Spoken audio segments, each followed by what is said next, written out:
Horton Hears a Who by Dr. Seuss. On the 15th of May, in the jungle of New, in the heat of the day, in the cool of the pool, he was splashing, enjoying the jungle's great joy, when Horton the elephant heard a small noise. So Horton stopped splashing. He looked toward the sound. That's funny, thought Horton, there's no one around. Then he looked again, just a very faint yelp, as if some tiny person were calling for help. "I'll help you," said Horton, "but who are you, and where?" He looked and he looked. He could see nothing there but a small speck of dust blowing past through the air. "I say," murmured Horton, "I've never heard tell of a small speck of dust that is able to yell. So you know what I think? Why, I think that there must be someone on top of that small speck of dust. Some sort of small creature of a very small size, too small to be seen by an elephant's eyes. Some poor little person who's shaking with fear that he'll blow in the pool. He has no way to steer. I'll just have to save him, because after all, a person's a person, no matter how small." So gently and using the greatest of care, the elephant stretched his great trunk through the air, and he lifted the dust speck and carried it over and placed it down safe on a very soft clover. "Humph!" humphed the voice. "'Twas a sour kangaroo." And the young kangaroo in her pouch said, "Humph!" too. "Why, that speck is as small as the head of a pin. A person on that? Why, there never has been." "Believe me," said Horton, "I tell you sincerely. My ears are quite keen, and I heard him quite clearly. I know there's a person down there, and what's more, quite likely there's two, even three, even four, quite likely a family for a whole that we know, a family with children just starting to grow. So please," Horton said, "as a favor to me, try not to disturb them. Just please let them be." "Ho, ho! I think you're a fool," laughed the sour kangaroo. And the young kangaroo in her pouch said, "Me too! You're the biggest playing fool in the jungle of New." And the kangaroos plunged in the cool of the pool. "What terrible splashing!" The elephant frowned. "I can't let my very small persons get drowned. I got to protect them. I'm bigger than they." So he plucked up the clover and hustled away. Through the high jungle treetops the news quickly spread. "He talks to a dust speck. He's out of his head. Just look at him walk with that speck on that flower." And Horton walked worrying almost an hour. "Shall I put the speck down?" Horton thought with an alarm. "If I do, those small persons may come to great harm. I can't put it down, and I won't. After all, a person's a person, no matter how small." Then Horton stopped walking. The speck started talking. The voice was faint. He could barely hear it. "Speak up, please," said Horton. He put his ear near it. "My friend," came the voice, "you're a very fine friend. You helped all us folks till no end. You saved all our houses. You saved all our churches and floors, and you saved all of our churches and grocery stores." "You mean," Horton gasped, "you have buildings there too?" "Oh, yes," piped the voice. "We most certainly do." "I know," called the voice.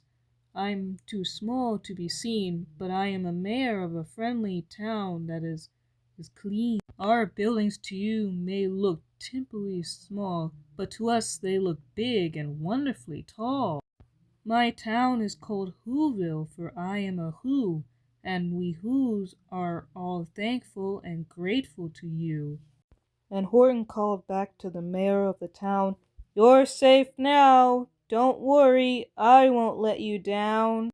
But just as he spoke to the mayor of the speck, three big jungle monkeys climbed up Horton's neck. The Wickersham brothers came shouting, "What rot! This elephant is talking to Whos who are not. There aren't any Whos, and they don't have a mayor, and we're gonna stop all this nonsense, so there. They snatched Horton's clover. They carried it off to a black-bottomed eagle named Vladikov, a mighty, strong eagle, a very swift wing, and they said, "Will you kindly get rid of this thing?" And before the poor elephant even could speak, that eagle flew off with the flower in his beak. All that late afternoon and on into the night, that black-bottomed bird flapped his wings in fast flight, while Horton chased after with groans over stones that tattered his toenails and battered his bones, and begged, "Please don't harm all my little folks, who have as much right to live as us bigger folks do." But far, far beyond him that eagle kept flapping, and over his shoulder called back, "Clicky, yoda, yapping, I'll fly tonight, flew. I'm a bird, I don't mind it, and I'll hide this tomorrow, will you'll never find it." And at 6:56 the next morning he did it. It sure was a terrible place that he hid it. He let that small clover drop somewhere inside of a great patch of clovers 100 miles wide. "Find that!" sneered the bird, "but I think you will fail." And he left with a flip of his black-bottomed tail. "I'll find it," cried Horton. "I'll find it or bust. I shall find my friends on my small speck of dust." And clover by clover by clover with care, he picked up and he searched and he called, "Are you there?" But clover by clover by clover he found that the one he was seeking was just not around. And by noon, poor old Horton, more dead than alive, had picked, plopped, and piled up 3,000,005. Then on through the afternoon, hour after hour, till he found them at last on the 3,000,000th flower. "My friends," called the elephant, "tell me, do tell, are you safe? Are you sound? Are you whole? Are you well?" From down on the speck came the voice of the mayor. "We've really had trouble, much more than our share. When that black-bottomed birdie let go and we dropped, we landed so hard that our clocks have all stopped. Our teapots are broken, our rocking chairs smashed, and all of our bicycle tires had blew up when they crashed. So please, Miss Horton," pleaded the voice of the mayor, "will you stick by us who's while we're making repairs?" "Of course," Horton answered, "of course I will stick. I'll stick by you small folks through thin and through thick." "Humph!" humphed the voice. "For almost 2 days you run wild and insisted on chatting with persons who've never existed. Such carryings on in our peaceable jungle, we had quite enough of your bellowing bundle. And I'm here to state," snapped the big kangaroo, "that your silly nonsensical game is all through."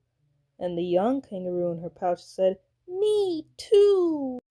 So, with the help of the Wickersham brothers, and dozens of Wickersham uncles and Wickersham cousins, and Wickersham Inglungs whose help I've engaged, you're going to be roped and you're going to be caged. And as for your dustback, ha! that we shall boil in a hot steaming kettle of bezel nut oil. "Boil it?" gasped Horton. "Oh, that you can't do. It's all full of persons. They'll prove it to you." "Mr. Mayor, Mr. Mayor," Horton called. "Mr. Mayor, you got to must prove that you really are there. So call a big meeting, get everyone out. Make everyone holler, make every who shout, make every who scream. If you don't, everyone will get ended up in a bezel nut stew." And down on the dust speck, the scared little mayor called a big meeting in town square in Whoville. And as people cried loudly, they cried out in fear, "We're here! We're here! We're here! We're here!" The elephant smiled. "That was clear as a bell. You kangaroos surely heard that very well." "All I heard," snapped the big kangaroo, "was the breeze and the faint sound of wind through the far distant trees. I heard no small voices, and you didn't either." And the young kangaroo in her pouch said, "Me neither." "Grab him," they shouted, "and cage the big dope. Lasso his stomach with 10 miles of rope. Tie the necks tight where he'll never shake loose. Then dump that dumb speck in the bees'll nut you. Horton fought back with great vigor and vim, but the Wickersham gang was too many for him. They beat him, they mauled him, they started to haul him into his cage, but he managed to call to the mayor, "Don't give up. I believe in you all. A person's a person, no matter how small. And you very small persons will not have to die if you make yourselves heard. So come on now and try." The mayor grabbed a tom-tom, which is a drum. He started to smack it, and all over Whoville they whooped up a racket. They rattled tin kettles, they beat on brass pans, on garbage tailtops and old cranberry cans. They blew on bazookas and blasted great toots on clarinets, oompas and boompas and flutes. Great gusts of loud racket rang high through the air. They rattled and shook the whole sky, and the mayor called through the hollow, hollow balloo, "Hey, Horton!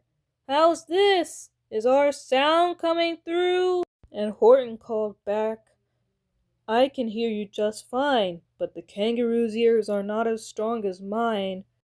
They don't hear a thing. Are you sure all your boys are doing their best? Are they all making noise? Are you sure everyone in who down there in Whoville is working? Quick, look through your town. Is there anyone shirking?" Through the town rushed the mayor from the east to the west, but everyone seemed to be bipping and yapping, bipping and or bopping. But all this wasn't enough. He had to find someone to help him make more. He raced through each building, floor to floor, and just as he was going to give up, just as he's almost about to give up in despair, he suddenly, and that mayor discovered one shirker, quiet in hidden away in apartment 12J, a very small shirker named Jojo, just standing, and bouncing a yo-yo, not making a sound, not a yip, not a chirp. And the mayor rushed inside and he grabbed the young twerp, and he climbed with the lad up the Eiffel Tower. "This is your town's darkest hour," cried the mayor. "The time for us who has blood that is red to come to their country," he said. "We've got to make noise in greater amounts, so open your mouth, lad, for every voice counts." Thus as he spoke as he climbed. When they got to the top, the lad cleared his voice and he shouted out, "Yop!" And that yop, that one small extra yop, put it over. Finally, at last, from that speck on that clover, their voices were heard, ringing clear through the air. And the elephant smiled. "Do you see what I mean? They've proved they are persons, no matter how small, and their whole world was saved by the smallest of all." "How true! Yes, how true!" said the big kangaroo. "And you know what I am planning to do? From now on I'm going to protect them with you." And the young kangaroo in her pouch said, "Me too! From sun in the summer, from rain when it's fallish, I'm going to protect them, no matter how smallish." The end.